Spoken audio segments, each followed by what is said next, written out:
बहावल नगर की नवाही आबादी दीनपुर शरीफ जटोवाला में सीवरेज डालने का मुतालबा, इलाका बारिश की वजह से पानी में डूब गया।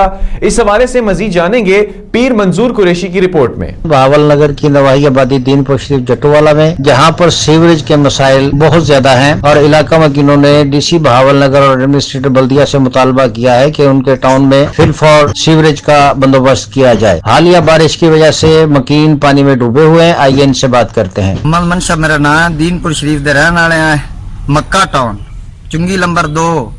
साडी अरसे दराज तो सीवरेज का कोई इंतजाम नहीं, साडे कोई महकमा नहीं सुनवाई करता। बिल्कुल असीं जा जाते थक गया। साडी परेशानी बहुत ज्यादा, साडे घरां च पानी है, गंदा पानी साडे घर दे आधे पानी इदी भी दुए साडा इंतजाम ही कोई सीवरेज दा बिल्कुल ही। बारिश आ जाए तो असीं वैसे बुढ़े बुढ़ा है, बारिश तो अलावा ही बुढ़े होया। ये तो बारिश आई है, चलो ये तो कदे साल बाद आ गई, 24 घंटे का साडा मसला ही हो। अभी आपका मुतालबा किससे है?